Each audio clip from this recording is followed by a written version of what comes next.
How's it going, everyone? And welcome back to another edition of the Stupid Questions podcast. Today on the pod, we're going to be talking with Skye Munch. She is a professional triathlete who is of Canadian origin. She is a wonderful person. Get to talk to her a lot about, obviously, the sport of triathlon, her career as a CPA, and most importantly, her upcoming birth of her new baby girl. We talk at length about that and marriage and family and some other stuff, which I'm sure at this point is no shock to any of you guys. So thank you so much for jumping in. And without further ado, I want to introduce you to Skye Munch. Well, Skye, thank you so much. First of all, I just have to say for coming on, making the time with being as pregnant as you are. I'm sure it's not the easiest thing to make happen. So first of all, just really appreciate you being here.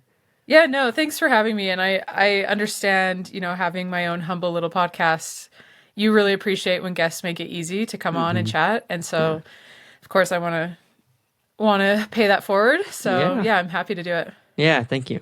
So I guess this question is one that I usually ask guests kind of right off the bat. And I feel like I'm going to shift it a little bit for you because, like you said, you're going through this having a child. And I would imagine that this question you'll look at this differently. So I guess the question is, who is Skye and how has that shifted in the past 9 months? Well, yeah, I mean, bird's eye view of who is Skye, I would say, is like a very dedicated, driven, disciplined, opinionated, high expectation woman, right? Like that's kind of who I am, who I see myself as. Mm-hmm. That's when I decide to do something in life and I care a lot about it, then I'm all in and like nothing's stopping me kind of person. And I think maybe what's shifted the last 9 months is I've kind of had to surrender who I am in a little bit of a way. And not that I've had to give myself up completely the last 9 months, but like I have had to shift my focus to growing a human, which is very much something that I've never experienced before. And I know it's going to change my life dramatically when my baby gets here. And I know that the old Skye is never coming back. And that doesn't mean that I can't be just as driven and motivated and successful and all those things. But I just know that I will be, Skye as I know her will forever be changed and has been changing these last 9 months, right? Yeah. So I think that's how it's shifted. And I think there's a whole new Skye that I'm going to be discovering in the coming weeks and months. Yeah. And it's equally exciting and terrifying, honestly. Yeah, I can imagine. I mean, I can't imagine, I guess is a better way to even put it. Yeah. And I think like men, I don't know because I'm not a man, but I think, these men who have wives or partners who have babies, you experience it probably on some level too, but being the female and growing the human and, my body, I have a 24/7 reminder of what's going on and what's to come. And so I think that's been a big shift for me too. And yeah, I think I said on Instagram, in many ways, I feel like my life's been on pause the last 9 months or so, because I mean, really, I'm very happy to be doing what I'm doing right now, being pregnant, but I also would really love to be out racing. Like I would love to be able to do it both. So yeah, it's been interesting, but at my core, I feel like I'm still Skye, but I know that I'm going to discover parts of me I didn't know I had. So yeah. Yeah, I think that's a beautiful thing about life is the new chapters that we open and close, especially with having a child. So just full disclosure, I've been married 7 years and my wife and I, we just moved to California and we're planning on hopefully having some kids here now starting in the next 12 months or so, kind of after New Zealand. Cool. So and it's interesting because our friend group, so I'm 32, a lot of my best friends are having kids and they're in the 1 to 3 age range. So I'm like, and even my sister, I have a little nephew now who's 7 months and I'm starting to get these feelings that I didn't know I could feel towards another human. And I've heard that when you have your own, it's like another level of just understanding what you would do to love and to take care of something. But it's interesting for me. Like I've wanted it for a long time. I think from ever since I was really young, I was kind of the guy who was like, oh, my greatest thing is going to be get married and have children. Like that was my, that was my ambition. So I look forward to it, but yeah, it's really interesting, seeing how my best friends, the guys, have handled being fathers. Because the things that I have thought, and I still am kind of judgmental because I think I just don't understand, but some of the things that they're like firmly on the ground, no, yes or no, in regards to time and sleep, that I feel like I'm just like, oh, I would never do that. Like, for example, I'm a pretty protective person, but I'm also very risky, and I keep acting and postulating like, oh, when I have a kid, I want to, put him on the bike, push him down the hill, and, rub some dirt in the wound. But then my little nephew, whenever he's like close to a curb, I'm like, I can't even breathe. And I'm a risk taker. So I'm like really confused by some of these things.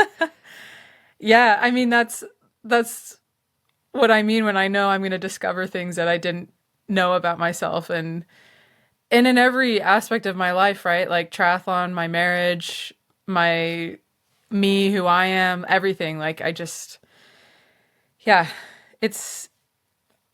it probably is the biggest life change anyone can go through, right? I can't totally confirm because I haven't done it all the way yet, but it does, based on the amount of work that's gone in just to getting like the house ready to bring a baby home. Like I think it's a huge, huge thing, and lots of learning. Yeah, for sure. So where are you from? I am originally from Canada. Okay. Yes. I was born in Lethbridge, Alberta, and I lived there through 7th grade.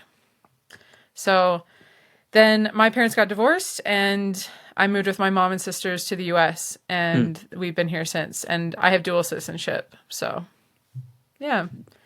Do you ever plan to go to Canada when things get absolutely insane here, or? I actually think things are maybe a little more insane in Canada in some ways. That's what I've heard. I guess it depends on what you value and what you want from where you live. I mean, yeah. It's funny because I remember during COVID thinking, oh, maybe we could go to Canada or something. But then, like, I think Canada was even more extreme in some ways than the U.S. Anyway, that's a loaded question. Yeah, I like it. So well, let me ask you this, because you mentioned it. Like, what do you value and kind of hold dear that would dictate what kind of life that you want to live or that you are living? Yeah, well, I believe in hard work and working for what you have, and like being a hard worker is foundational to who I am and to where I am now. Like, yes, I grew up my parents' marriage was very volatile for a while there, but relative to other people in the world, like I grew up in I had a relatively stable life, I guess I could say. I never went without. We weren't rich, but like I was never hungry. I was never not clothed. I never had a roof over my head, but like hardworking family. And I just believe in that. So I want to live somewhere where hard work is rewarded and we're free to choose how we would like to live. And freedom of everything, speech, beliefs, all those things. Yeah. Yeah, Sorry. Yeah, you're totally fine. No, I think it totally matters. I was just curious because I could sense some of those values, I think, just in the first few minutes of our conversation. But as I do this podcast thing, it's like I try to keep in check a lot of the assumptions. Because like there are some that I think can be true, but oftentimes like there's some people that I have disagreed with vehemently in my mind after 5 minutes. And then, 35, 45 minutes in, they'll say something that kind of alludes to why they think the way that they think or why they believe in it. And it makes total sense. So that's kind of wanted to get it out in the open because I was assuming a little bit like, hard work, free speech. Like, I think those are all common sense things that anybody who has experienced them will value them. So, yeah. Yeah.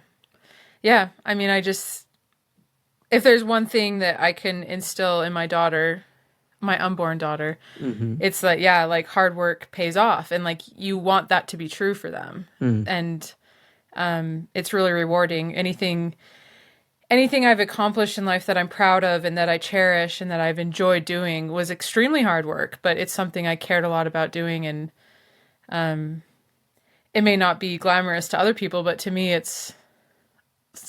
I'm very proud of what I've accomplished, Yeah, for sure. How long have you been married, if you don't mind me asking? Yeah, we've been married, we'll be 9 years in December. Okay, nice. So you're ahead of me. If you have any advice, feel free to share that. I think if you're still married at 7 years, that's pretty good. Yeah. I mean, marriage isn't.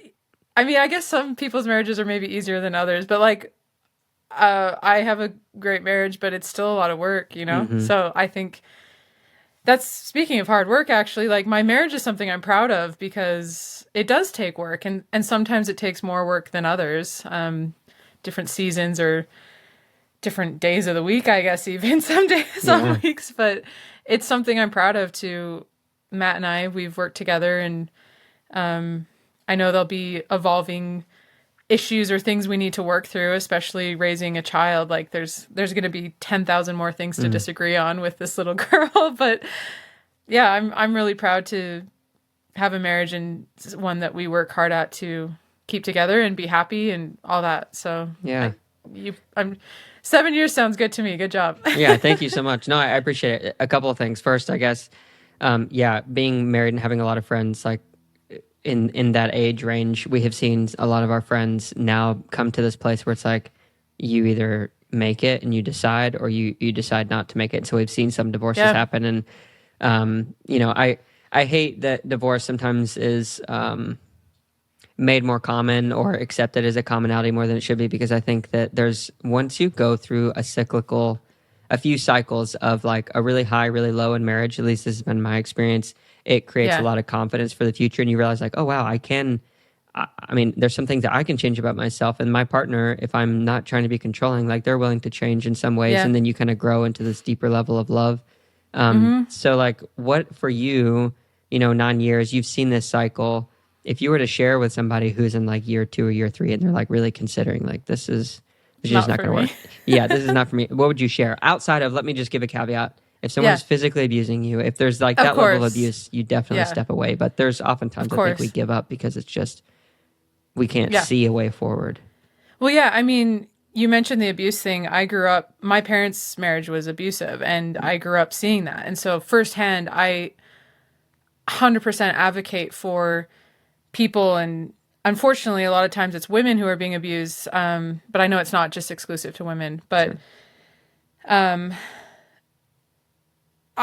absolutely all for divorce or getting out of marriages that are not healthy and are not, I mean, especially if they're harming people, like that's horrible, and everyone deserves to be happy. So yeah, I guess I say that because me experiencing that, even gave me the perspective of like, what is a real marital problem, or like what is really not okay in marriage. But to your question about like someone who's in a couple years, first of all, I would say, don't worry. I had thoughts within the first months of marriage where I was like, did I just make the biggest mistake of my life? Like bringing two lives together can totally be difficult. And I guess it depends on like how long you've been together, or if you live together, and all these elements. But like Matt and I think Matt was 30 or 31 when we got married. I'd have to go back and do the exact math. And I was 27, I think. So we were like, we weren't super, super young. We both had finished school. We both had our own careers, our own money, all these things, like we were established. So I think for us, it was about, and me being very opinionated and strong-willed and all those things, it was just, you have to be committed to it, right? Like I think you also can't be afraid of the hard times. I'm not afraid of a fight. I'm not afraid, not that I want to pick them, but like, I'm not afraid of a difficult conversation. I'm not afraid of a tough time. Like, don't panic if something feels very hard or has you worried, because most likely, like, if you can talk through it, then you can get to like a really vulnerable place together and bond more and come out stronger and better. So if big picture, your marriage is something that you want, then the hard times are going to be worth it and make it better. But I guess that would be my advice. And that it's normal. Like, I think I had a friend say to me early on, and I think she and her husband had only gotten married 6 months before us. And she just said, "Oh, did you guys have you had the fight yet where you thought you're going to get a divorce?" And I was like, "Oh, thank you for saying that, because yes, we have." Yeah. And you just, of course, you never actually talk about, oh, we're getting divorced. But in your head, you're like spiraling and thinking, I don't want to be in this. This is crazy. Like, or I don't want this. Yeah. Yeah, it's so interesting to me how emotions, like for me, because I consider myself to be a pretty logical person, or the ability to step away from an emotional situation and be like, okay, this is a logical step forward. But and especially within marriage, like, when you're intertwined with someone emotionally, and you're, like you said, money, finances, everything. Like we've had a couple of those fights earlier on, like a few years ago, when it was like almost to a breaking point. And in that moment, it's like, it literally feels like there's no option forward. If you have that mental picture in your mind, there's nowhere to go. Like, where do I go? But taking time to, like, okay, breathe, go take some time. Like, it's amazing how the fog will lift after just 10 minutes of the blood pressure coming down and the deep breaths coming in. Well, and Matt, my husband, he always likes to go to sleep and sleep it off. Mm-hmm. I'm more the person who wants to, like, talk about it and figure it out now. Flamethrower in the foxhole. Let's get that thing I'm out. all about like, let's just muscle through this. And he's like, just let me go to sleep, and like most of these problems will be gone. So, and I agree though, like, whether it's sleep or, a few minutes apart or something, usually you can get back to some logical reasoning in your brain. Yeah, for sure. So in marriage, in triathlon, like now in this baby, how have you seen that your family has shaped to who you are today and the way that you tackle problems? Yeah, well, I think of my family, but then I also think of like my familial experience, right? Like how I experienced my family is really probably what shaped me, right? Like, I guess the people themselves did too, but I mentioned Yeah. I mean, I guess it's one and the same kind of, right? So I mentioned my parents got divorced, and the divorce was really ugly, very difficult. And then obviously, like, my parents' marriage leading into that wasn't nice, right? Like, it wasn't ideal, sure, I will say. And it's not that it was all bad, but overall, probably not the American dream family situation. So I think experiencing that from a young age really shaped me to be probably quite tough, and I had to be independent in a way, right? Because maybe it's like, I can't necessarily rely on maybe my dad to be as stable or reliant as I want or whatever. So I think that probably helped me, for better or for worse, to become very independent and maybe can deal with difficult emotional things. Again, if this was a therapist talking to me, we could probably like go down all these rabbit holes of like why that's a good or a bad thing, but I choose to see the good parts of it all.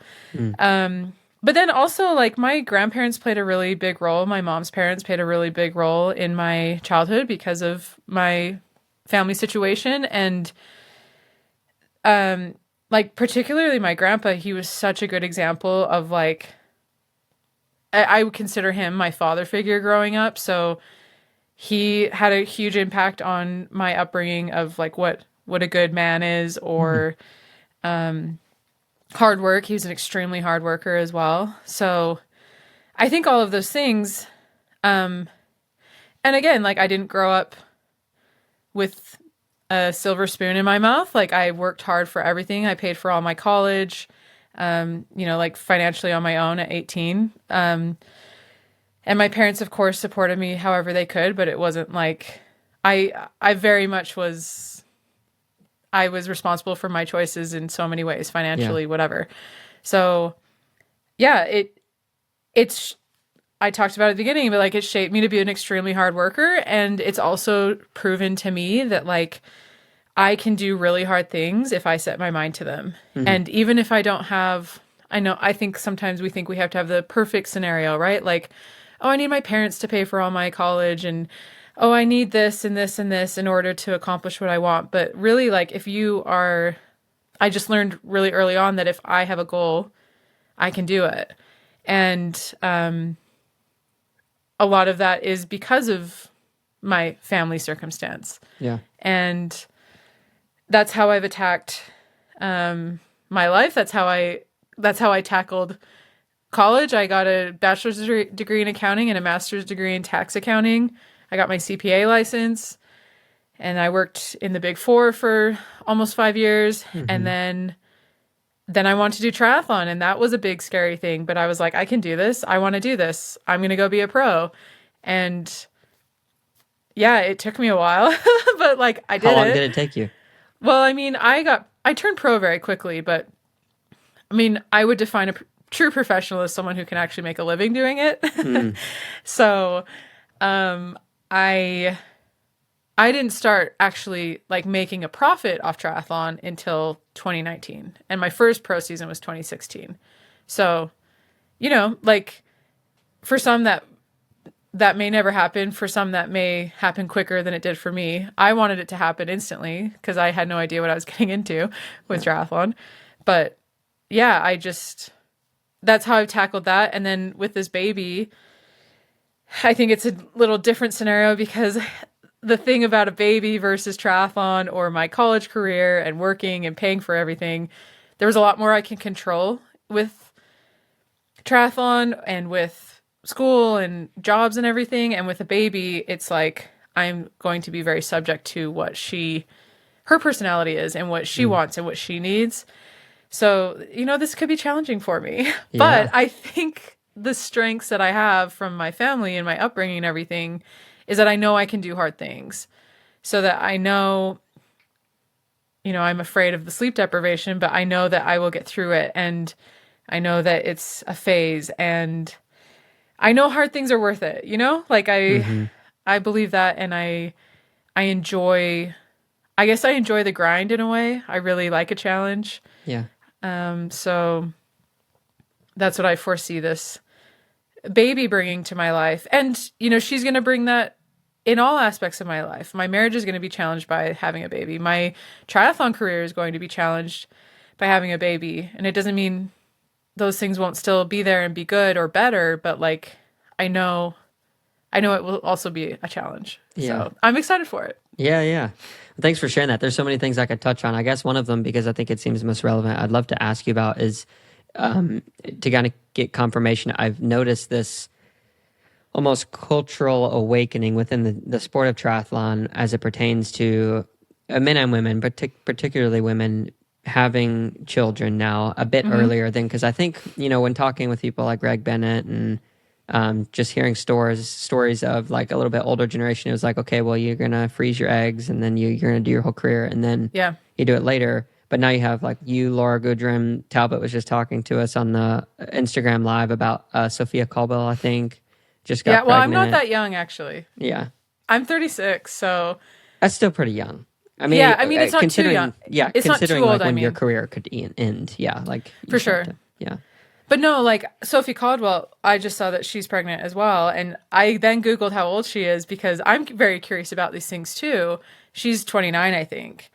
And I think it's really cool that more women are feeling comfortable to have babies earlier. And I'm assuming most of these women do want to probably come back and race. And I mean, I know I do, and I'm not even young. So yeah, anyway, sorry. I don't know if you had a follow-up question to that, but no, yeah, I just like, it's an observation I've made, and I was going to ask a little bit like what do you think is affording that change? Is it there's more resources in place? It's just what do you think? Okay, so I think for me personally, there's more women doing it, which inspires me and shows me that I can do it too, right?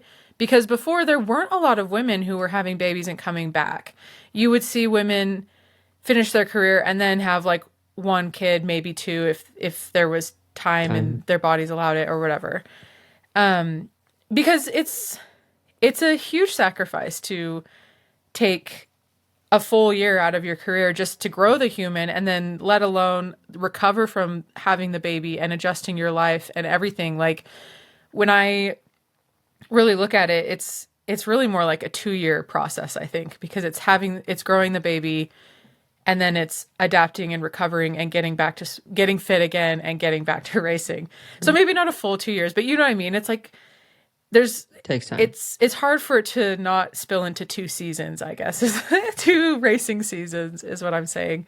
So it's a huge sacrifice, and sometimes it feels like a huge risk, to be honest, with sponsors and what's going to happen. Will I be the same? But I think the more women who do it, that shows other women it can be done, because who knows how many women are sitting there racing, like longing to have children, but they're too afraid of the consequences of it. And I personally, I mentioned I haven't been a baby hungry person. I haven't been sitting here being like, oh, I want to get pregnant, but I didn't really start to feel that desire until the last year or so. So then I knew it was time, and I was like, okay, yeah, this is time. Like, I feel this. Like, I feel it in my bones. So how many women are sitting there feeling it? Yeah, but just terrified. Maybe afraid, or they don't want to screw things up, or they want to time it perfectly. And so, yeah, that's, I would say first and foremost, more of us doing it. More, and the women who have come before me have shown me that I can do it. So I think maybe that's part of it. Maybe not for everyone. Maybe some women aren't afraid or don't care if their sponsors have an issue. Like, maybe that's a non-issue for some, but I do think more of us doing it helps. And then I think the resources part of it, I do think we are getting better supported, because I don't know because I didn't do it, but like 10 years ago, I may have just been like automatically dropped, or maybe not even paid this year by my sponsors.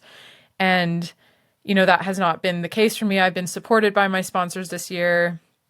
I have a lot of renewal discussions for next year. So I'm hoping that my sponsors, if they believed in me before getting pregnant, they'll believe in me again, because I obviously want to keep racing and be supported. And the more support I have to come back, the easier.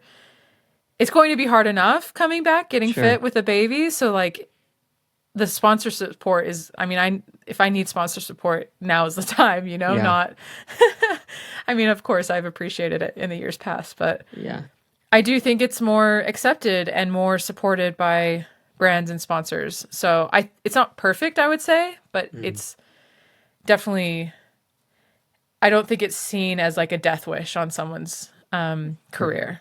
Yeah. Yeah, it's always interesting for me. So I've never been on the side of like receiving sponsorship to a level where like it is directly correlated with like my survival. Right. So there's more. It's almost like war. Like for example, I've talked to some people who've been in war, and in my mind it's like it's so black and white. There's good guys, there's bad guys, but then you hear these stories that make you question like the black and white scenarios, because really they don't exist, and humans are humans. So you go into like the sponsorship conversation, I would imagine, it should be so black and white. But then it's so hard for me because I'm an entrepreneur. I like creating things, but thinking about sponsoring someone in something like this sport of triathlon, you have like this motivation, like, okay, well, we're sponsoring them really, so that eventually we can sell more product. Right. But then you have the people who have their relationships with you, and they build those relationships with you. And then it's like there's this messy gray area where you're trying to please your boss, but you really like the person that you're working with who's the sponsored athlete. And it's like, is it ever going to be possible to have a perfect or near perfect system where there's not that kind of dirty feeling of like, I'm negotiating with this person, but they're literally about to have a child, but they're going to help us sell more product. Oh, and their story could be inspiring. So maybe that can be there's just so many things.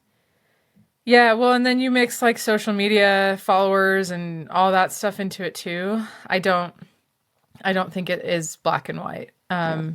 Because I've also seen firsthand with sponsors where, maybe this is a real example. I won't name the brand, but like I reached out to a brand and I was like, hey, I'm looking for this. I'm looking for a company like yours to sponsor me. Love your brand, blah, blah, blah. Get the response back of like, hey, we're actually not looking for any more athletes for next year, but thank you. End of discussion. And then it's like, you get someone else to reach out on your behalf who maybe knows that person better. And then suddenly there's like a foot in the door, right? Yeah, so like, isn't that fascinating? And like I've had this happen to me, and I'm very grateful for people who are willing to help out with those things. But you just see that it's not like sponsors can say it's easy to like blame the budget or blame the roster or blame these things. And I get that those things are real too, but like there is gray area because there's always some doors that can open or there's doors that can shut. Like it's most of the doors shut, honestly. It feels like with sponsorship, most of the time it's a shut door, but occasionally you could get those doors to open when you previously had it shut on you. So yeah, I don't think it's black and white ever. Yeah. I'm curious who have been some of the key mentors for you going through this, specifically with getting pregnant. And I'm going to go back to be a professional. Like, I know that there's other women who have done it, but who are some of those mentors? Getting pregnant mentors. You know, I talked to Jackie Herring pretty openly earlier this year. I talked about it on my podcast, and I interviewed Jackie on my podcast if anyone wants to hear more. But yeah, we'll link it. Yeah. So my pregnancy was very planned, but we had been trying for a few months and weren't pregnant yet. So I was like, oh, I don't know, like if I want to keep trying or if I just want to race. Because it's kind of like the cycle of am I pregnant, am I not, am I racing, am I not, is quite a roller coaster, especially when we were getting close to like the season starting. So I really enjoyed talking to Jackie about, getting pregnant. She's been pregnant, has 2 kids, come back to sport, all those things. And yeah, it's not like I'm texting Jackie every week to necessarily label her as like this hardcore mentor, but I guess I just have really appreciated the conversations with Jackie. And then honestly, like there's been tons of women who I've spoken to, any of the women who I've interviewed or talked with on my podcast, you know, they've all openly shared their experiences. Laura Gruden, actually, Laura Gruden, Sam Long, I've listened to that interview on here with her, but she's been great. I'll text her about questions here and there because I think we align on some things. And there's Holly Lawrence and I have talked a lot. We're kind of going through the same thing at the same time. She's a bit ahead of me, but so yeah, there's not one person who I would say is my hardcore mentor, but there's certainly been plenty of women in the triathlon world who have been great for me to speak to and relate to on things. And yeah. Has this experience changed your perspective on what training is and how hard it should be? No, I don't think so. Not at least at this point. I mean, maybe they'll change it 6 months after postpartum. Yeah. No, because the thing with that question is that there's a certain level that's required to be competing at the top level, right? And like, I know what that is. I've experienced that under different coaches. So I know what it takes, right? Like I know for me, and I know what it takes. So I might have to be flexible with that with a baby. And that's where maybe the mom power comes in. Maybe I'll get a little extra doing a little less or something. But no, my perspective of what training will need to be done is definitely unchanged at this point. Yeah. But certainly my expectation of training the last 6-7 months for sure has changed just from necessity. So yeah, for sure. What's the, like, I'm curious, for worst case and best case scenario, what do those look like for you postpartum, like coming back to the sport? Like timing? What my plan is, kind of timing? Yeah. So I'm due in 3.5 weeks now. But you know, that could be as late as 5.5 weeks. So I'm hoping, you know, end of November, beginning of December, I'll have the baby. Well, not hoping, I will. So then for me, I'm going to give myself mentally 3 months of recovery and no pressure. So like, that doesn't mean I'm not going to start training or exercising in that period, but like, I don't want to be stressed about whether I'm waking up at night. I don't want to be stressed about whether I got every hour of training in that I needed to. I don't want that stress for myself or my baby. So I hope to start as soon as my body allows me. I'm going to get moving again. But that could be an hour a day, maybe 2 hours a day would be a big day. Running is going to have to wait a little longer just because I want to make sure my pelvic floor and everything is really solid. Because the last thing I want to do is come back too hard too soon and then pay for it later this year or later next year or even 2 years down the road. Like that's the reality of the female anatomy after birthing a baby. Yeah. There's a lot that goes on. So I want to give myself those first 3 months, zero stress, but get back moving, try to start building that aerobic foundation a bit again. And I'll start consulting with my coach at that point, I think, of just like, hey, if I'm feeling good and I want to do a workout, like what should I try to do? I just don't want the structure and the like, oh, I missed a workout stress. Yeah. So then I think after 3 months, I want to make sure I'm back on a plan, like an actual plan with my coach. And you know what? If things are going really well, then maybe I'll do it sooner. But I just, yeah, I want to be racing June or July. I think that's enough time for me to get fit again and feel good about racing at a solid level. I don't necessarily just want to get to a start line just to get to a start line. Like I want to go to a start line and be competitive. Yeah, and I know I'm not going to be my fittest ever, but like I want to be at a good starting point.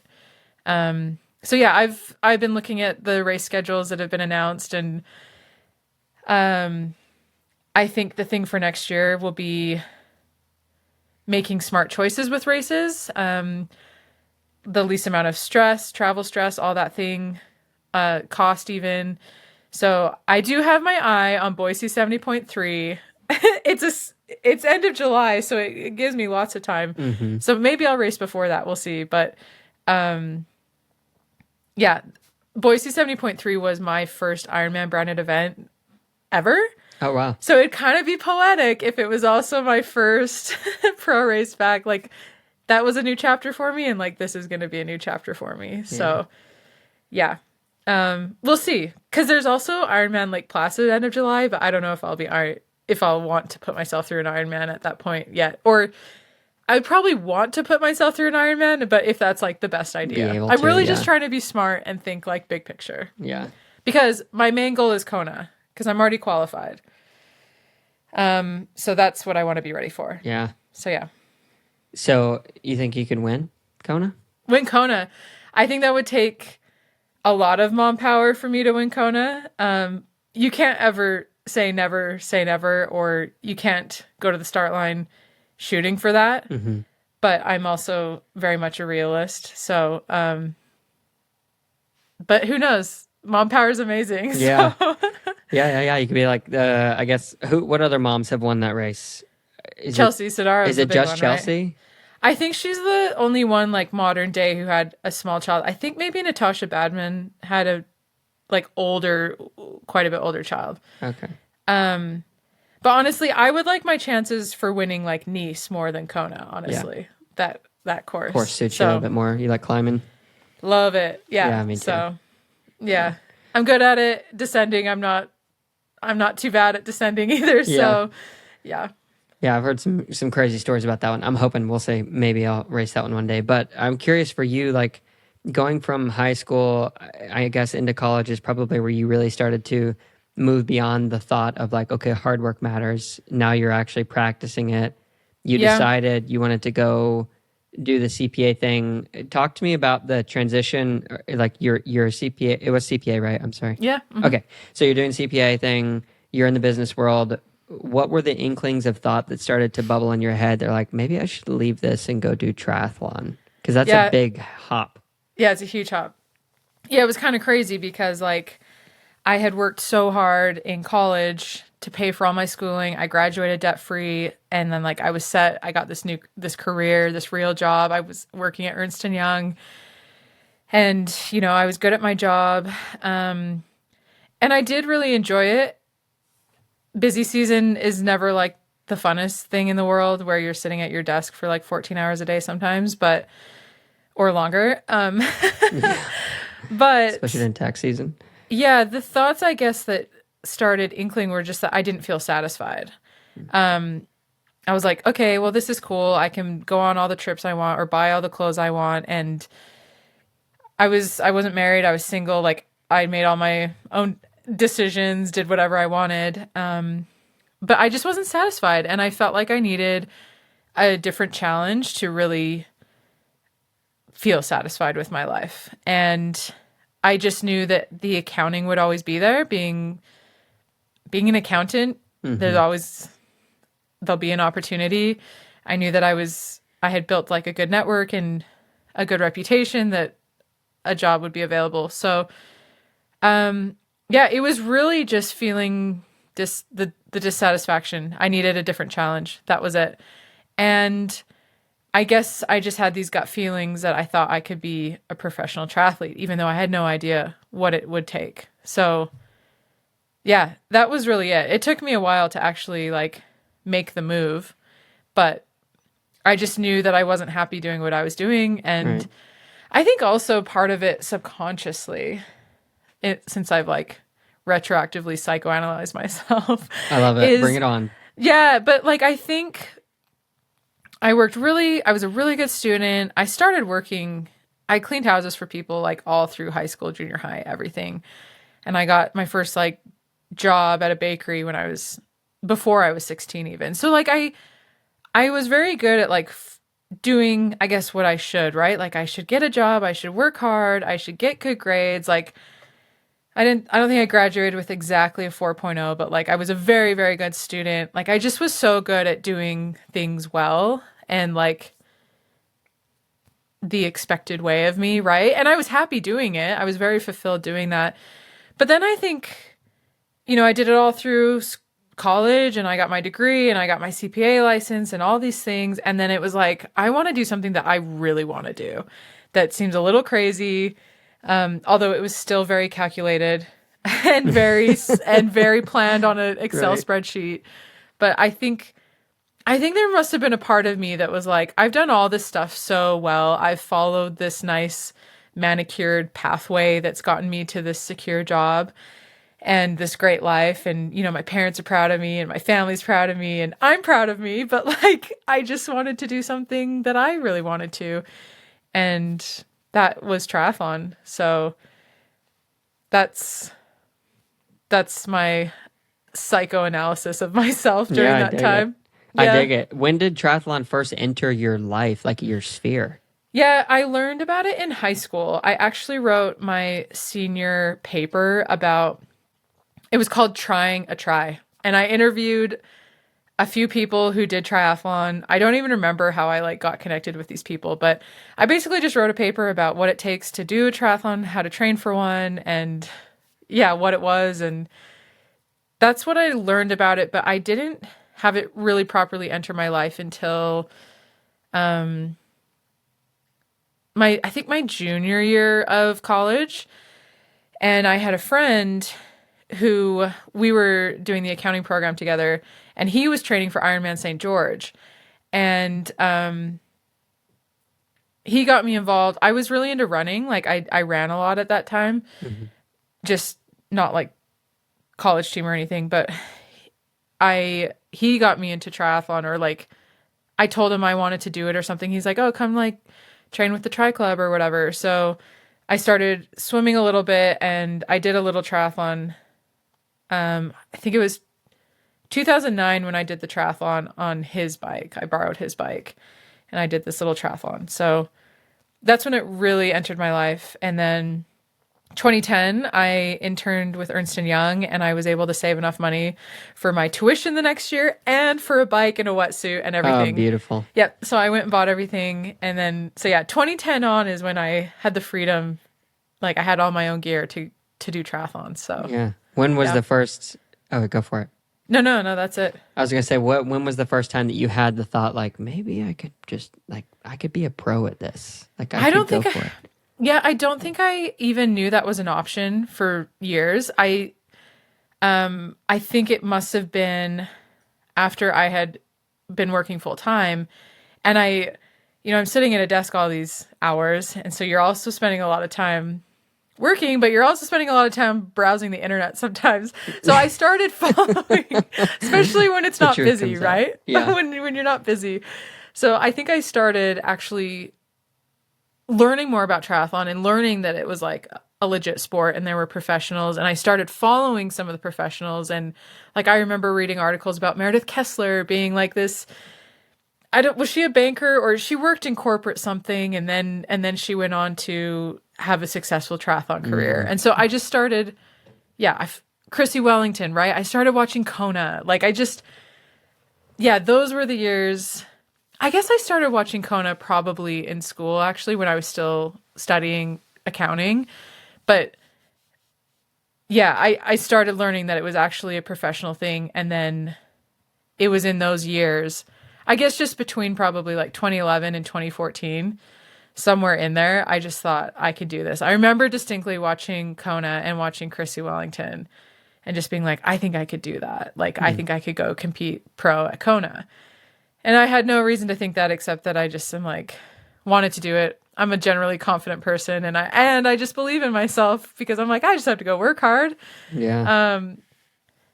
And had no idea what it took, but yeah. How has that been for you? Like going, because I mean, it's an amazing evolution of your career where like you're sitting there watching Conan and you're like, oh yeah, I can do that. Like you're working for Ernest and Young to, then you get, you've been on quite a few of the different, I don't know if it was a pro series or what, but I saw you, I think for the first time a number of years back where there was some kind of interview where they were trying to more or less do what Talbot does for Lionel's videos. And, you get to see people kind of in their element or whatever. Oh, yeah. And I see you. So like you've come and you've grown not only to become a professional, but you're a notable professional. A lot of people care to follow your story. Like what has that evolution been like for you, like socially? Socially, I think relatively, like, I have a lot of followers and fans and I love them and everything, but also there's triathletes who have so many more fans and followers than I do. And I think for me, like, I just feel like myself, like I'm just Skye. And so it's kind of funny, when people are like, oh my gosh, like, can I take a picture with you? I'm like, yeah, of course. Like, I'm just freaking Skye. Like, I'm just this normal person. I guess for me, and probably for most people who have fans or followers or whatever, like we are just ourselves. Like I'm just a human, and I know where I came from. Like I didn't come from elite sport. I came from accounting. Like I just worked hard and I did this, and I believe that all of us can work hard and accomplish our goals, and that's, I think, kept me grounded in that social way. Like I don't feel like it's really affected me, I guess is what I'm saying. Like I don't feel different. I don't really feel different. I guess the only like validation you get is like, oh, now I have sponsors, or like, oh, now I can get sponsors. Or I guess like it's funny at the beginning when you'd start getting asked to do podcasts, you're like, oh my gosh, you want to talk to me? Like no one's ever asked me that before. But then that novelty wears off, and not that I don't appreciate being asked, but you know what I mean? Like, but at first you're like, that person actually wants to talk to me? Like, oh, I must be like doing something right. So yeah. Does that answer your question? Yeah, it answers my question. I think it's just like anything, like when you're younger and you get asked to, play with the big kids or whatever it is, like, but then you become the big kid and you're like, okay, it really doesn't matter that much. Exactly.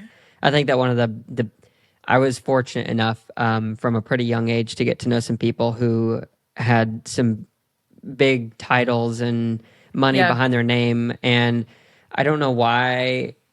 I know it's interesting kind of psychoanalyzing myself. Like my mom, her best friend was very wealthy compared to us. Mm-hmm. And for the longest time, I think for quite a few years, I always felt like really uncomfortable because I felt like, oh, they shouldn't be talking to me. Yeah. But then after I broke through that and some of my best friends were in that world and it was just a thing, then I grew up and I met some people who, like one of the guys I met, he co-founded Oakley Sunglasses. Oh yeah. And I was like really close friends with his son. And they invited me over for Thanksgiving and I got to go on some trips with them. And I was like, man, they're just humans. Like we're all just people. Yes. They're still having Thanksgiving fights around the table. Yeah. And, we're still having family drama. And so that was really encouraging to me in a lot of ways because I realized like, oh, you can literally just talk to anyone. And I think that where the disconnect typically happens is when we idolize each other for whatever the status or the numbers or the follower count. And then it's hard to have a conversation with them. Now, don't get me wrong.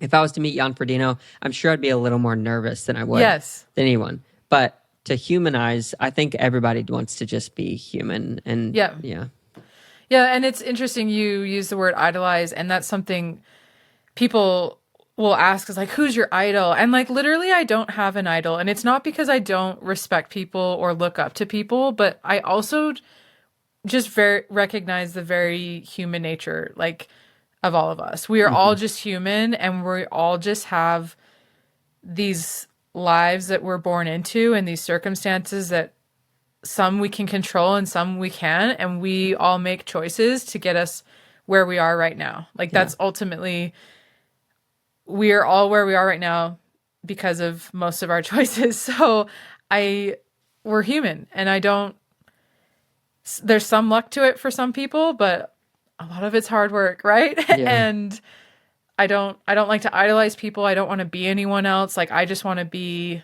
who I want to be and the best version of me.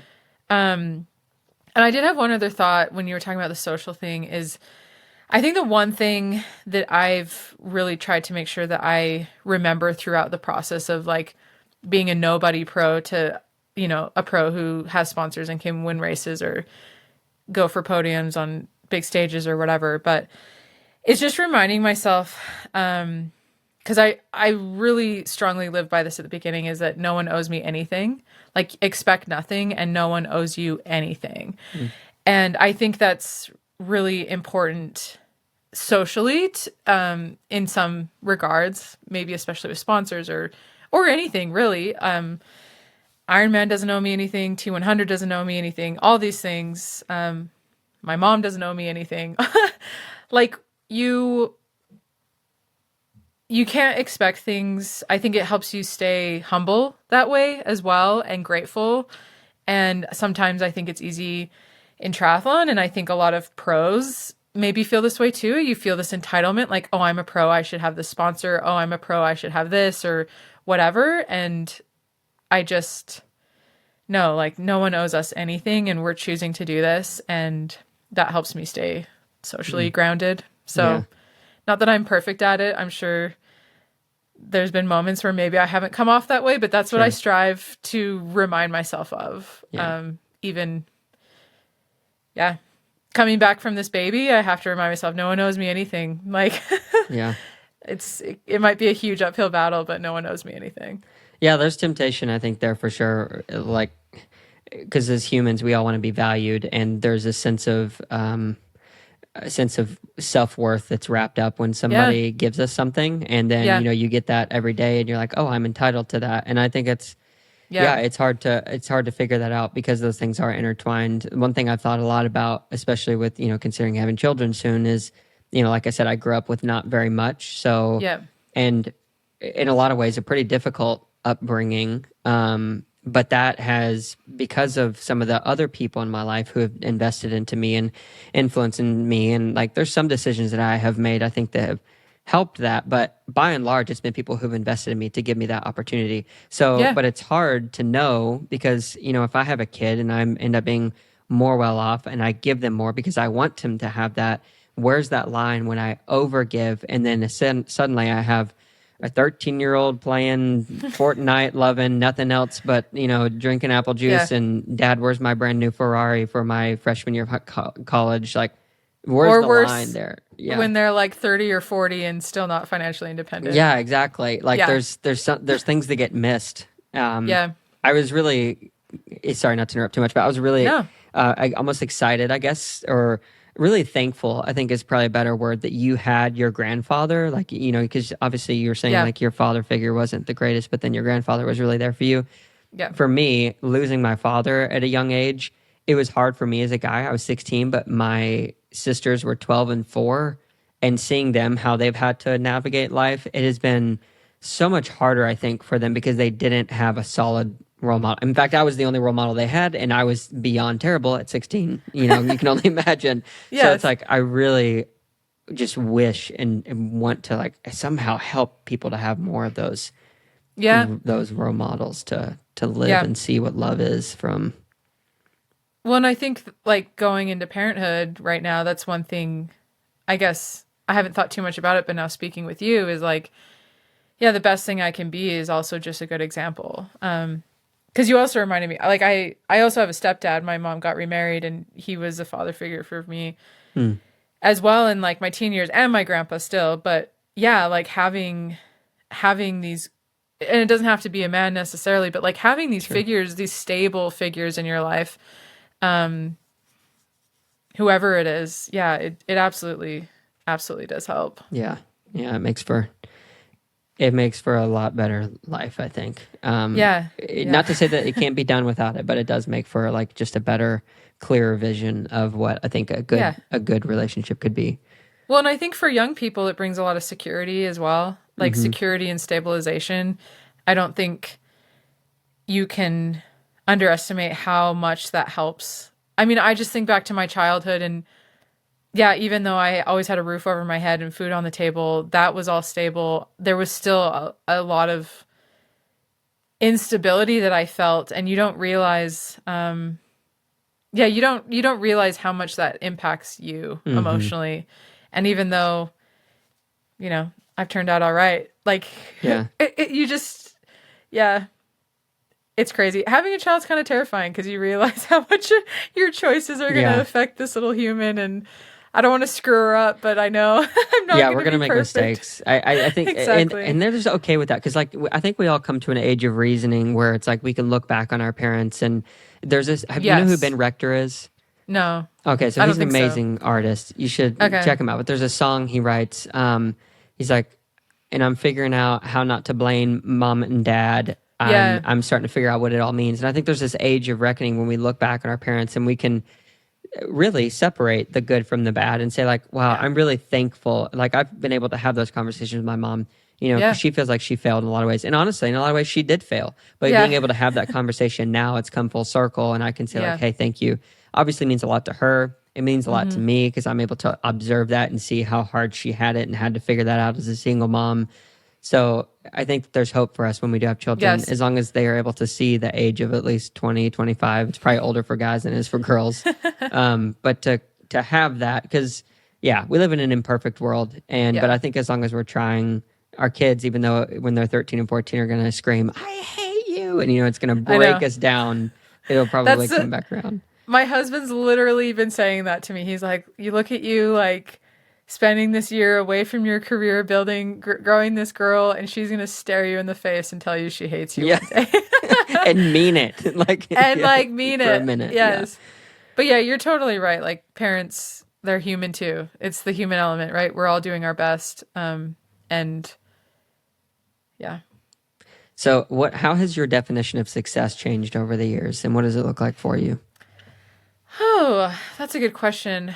I think like big picture, my definition, when I'm thinking rationally and I'm not comparing myself to anyone, I think my definition of success has stayed largely the same. And that is being financially independent, financially stable. And I think that's a big one for me because just from my upbringing and having to I was financially independent so early.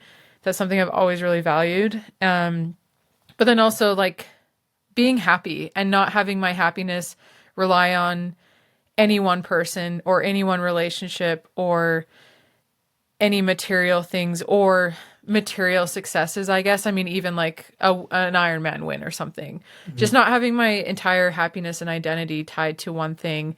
And that doesn't mean that those things don't bring me joy or that I don't have a lot of fulfillment or satisfaction out of my marriage or things like that. But I guess, they say, like, if you're not happy, you can't be your best self even, or you can't expect yourself to be happy in a relationship if you yourself aren't also happy before that. So I think that's always been my underlying definition of success. I think that's going to shift with having a child, right? I don't know that you're going to have to check back with me in like 5 years what my definition of success is with a child. Sure. But I think for me, I realize I'm the happiest when I'm just like home, in my home, happy with my home, not wanting for more, just like content, not comparing, and with my family, right? Like with people having joyful fun and feeling happy. That's ultimately what matters. And I mentioned the financial aspect off the bat, but that there's a certain point where once you're secure, more isn't going to make you happier. More money, more problems. Exactly. Like I don't say that to say, oh, I want all this money. It's more just like the security. Like I want, as long as everything's taken care of, that's opens a lot of options for you to have less stress and all those things. So, I guess the simple life is actually the happiest life. And it's hard to feel that way some days though. And a lot of that's, I believe, because of social media. Like you get on and you see everyone else's huge, pretty houses or here I am on my $5 billion yacht. Hope you're doing great in your mobile home. See ya, follow. Right. Yeah. I know. I was actually just thinking about this the other day. I'm like, just like think back to even 10 years ago, 15 years ago, like you just didn't know what other people's living circumstances or what designer clothes they were wearing or whatever vacations they were taking. Like you just never saw it. So it was almost easier to just be happy with your life. And so I think, I guess that's another definition of success for me is not spending all day on my screens or on my phone or whatever. That's actually a huge part.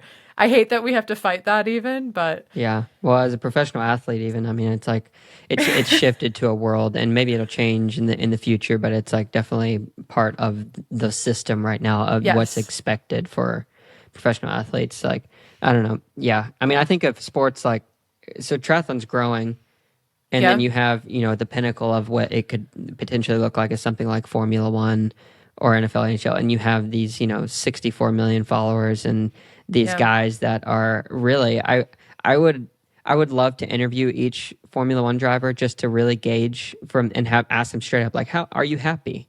Yeah. Because I don't think a lot of people are happy. Maybe 20% of them seem like genuinely like they would be happy. And I could be wrong. Yeah. But it seems like once you get to that level, you're chasing something for so long and then you pass this threshold where you're like, I have to keep chasing this. I can't turn around, but this is actually, I'm not really satisfied doing like it this anymore. it's just such an interesting, talk about identity. Olympians, for example, like when you go and you become an Olympian and then it's done, it's like, now I'm depressed. I've been to the top. Usain Bolt, he stopped before his prime because he realized, he said it in an interview, I have nowhere else to go. Like, what's more motivation? So I think that the motivation in that case may have been a little wrong, but it's just... Well, that like just triggered a thought in my head of like, I think success is also when you're actively engaged or actively pursuing, working towards something that you're passionate about. I mean, that's why I left my accounting job, right? Like I didn't feel challenged. I didn't feel the passion for it. And then I went to triathlon and was a lousy pro for years, but I was so engaged and working so hard. I was so satisfied with the process of it all. So I think that's another definition of success for me is pursuing something that I care deeply about and wake up every morning wanting to work hard at. Yeah. Thank you for sharing that. I want to shift gears a little bit because I need to ask this question. Okay. So sky's the limit. Technically, we're competitors in this space. Yeah, watch out. So I wanted to truthfully ask, like, why did you start it, and what's your hope with it? Yeah, so Sky's the Limit is my humble podcast. I had thought about starting a podcast probably a good year before I actually did. I like sharing, and I think I like sharing because I just feel like this normal person and I want to share what I'm doing and relate so people can relate to me and hear about my life as a pro triathlete and all that. And I guess I started it when I did because I was pregnant. I had a little more time, less training stress, less, performance stress, I guess you could say.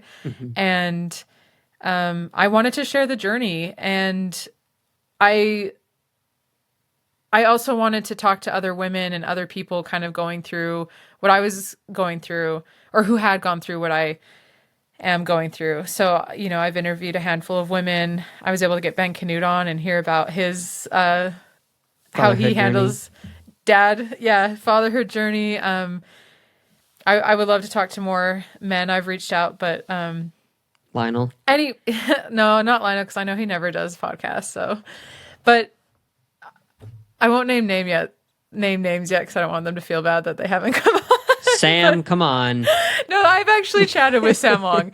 I said, you know what, if you want to wait till the season's over, like we can totally regroup. Like I'm friends with Sam. He would do it. But I also respect, because I'm also a pro athlete, I understand like focus. Yeah, like, and honestly, the thing with podcasts too, and getting asked to do podcasts, at least for me, like sometimes I'm really excited and energized to have these conversations, and then sometimes you feel burnt out I don't want to have these conversations right now. And like, I respect that, you know? Mm-hmm. So sometimes you just want to be in your own world, or if you've got stuff going on, you don't want people prodding, like whatever, I respect it. So I'm not going to bully anyone in, but yeah, I just wanted to share the journey. I've always wanted to share more, but it's hard to find something that's just easy enough to do that. Like YouTube is quite a production. Usually you have to pay someone to help you, or your partner like does it full time for you. Like there's just a lot. So I thought podcasting would be a good way to do it. And I guess my hope for it, I do want to put out at least one more episode before I have my baby, because I've got more updates to give. But I want to share my journey back. And I think my journey back to sport after having the baby. And I think there's power in doing that, because like I said, I take so much inspiration from the women who have done this already, who have had babies and come back to sport. So I want to share as much as I can if it's a resource for other women. And then hopefully, like my audience right now is, I think it's like 80% female, but hopefully once I get back to racing, maybe my audience will expand a bit, because I'll share more about the numbers or the racing and, you know, people like that. So yeah, it was really just to share my journey. And then if there's people who I think would be interesting to talk to, then I want to bring them on too. But yeah, not necessarily anything super crazy inspiring, I guess, but no, I think it's good. Yeah, it's just a fun way for me to share. Yeah. So some of the, some of the best, or what I consider the best podcasts that I listen to, are ones that are driven by the natural curiosity of the host typically. Yeah. And I think that in a world where everything is so produced and scripted, that it's a breath of fresh air. Like, not everybody does it, but like I'll go listen to a 3.5 hour podcast on a 4.5 hour ride, and I love it, because it's like you're in the room listening to the conversation. So I think there's a lot to be said for that, and there's more space for that to continue to grow, I think. So I hope it continues to us for you. Yeah, it's almost more of like journaling in some ways. Some of my episodes are literally just me talking. I mean, I don't know if you listened to the whole Racing FOMO and House Projects episode that you posted on Instagram, but like, not all of it yet, but yeah, but like I talked through literally just all these house projects I did. Yeah. And some people messaged me, they're like, oh my gosh, I love that. Like, it's so relatable. And it's just like boring house stuff. But I think the other thing, it's just fun to keep it real, share what I want to share. And if people want to hear it, they can listen. If they don't, skip through, catch you on the next one maybe. Because I think the other thing one thing that's kind of driving me crazy about social media and like clips of podcasts is sometimes it's like everything said and published has to be like super profound, you know, like some quote that everyone, and maybe you'll clip some Tell quote me from about this. It, yeah. You know what I mean? But like, yes, I hope people are inspired, or they take something from this conversation and they're like, you know what, I needed to hear that, or you know what, I want to try this in my life because I heard this, or maybe I want to act on this feeling, this urge to try something new because, you know what, Skye was gutsy and left her job or something.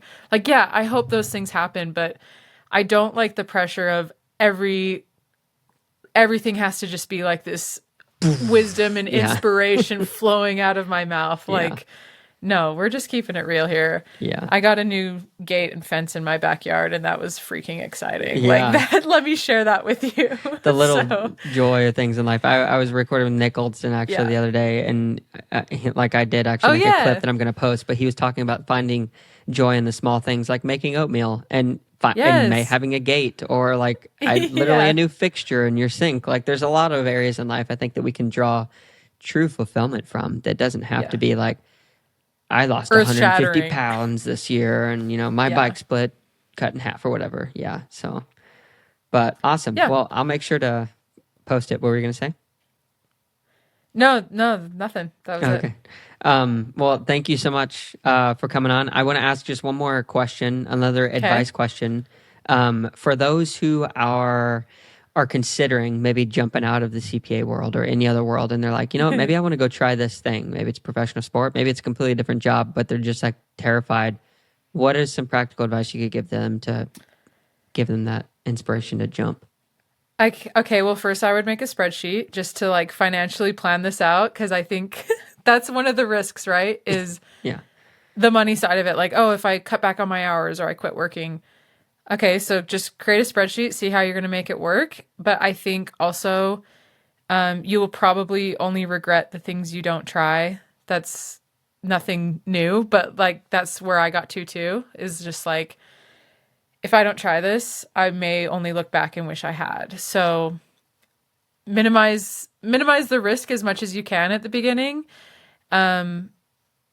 if that's something you need to do, and then I would say just go for it. I think the other piece of advice is like, if there's something that is just eating away at you that you really want to try or that you really want to pursue, but you're a little afraid, like, you have to remember that no one can believe in you the way you can believe in you. So you have to back yourself. Like, you have to back yourself in all the ways, mentally, emotionally, financially, all the ways. Like, back yourself and go for it, and give yourself that time to succeed or fail, right? Just give yourself the time to figure it out. And you can always go back. You can always go back to the traditional life and the traditional job. Those things are pretty much always available to us. So those are things I told myself, and they helped me. Yeah, good deal. Well, thank you so much for sharing. Thank you for coming on and letting me dive in, especially to the family aspect of things and the upbringing. I love that stuff. And I obviously love triathlon too. And all the best to you and your unnamed baby. I'm sure she'll be named before too long, but yeah, really appreciate you coming on and taking the time. Cool. Thanks, Seth. Yeah, thanks for having me. Great convo. Flew by. Yeah, I did.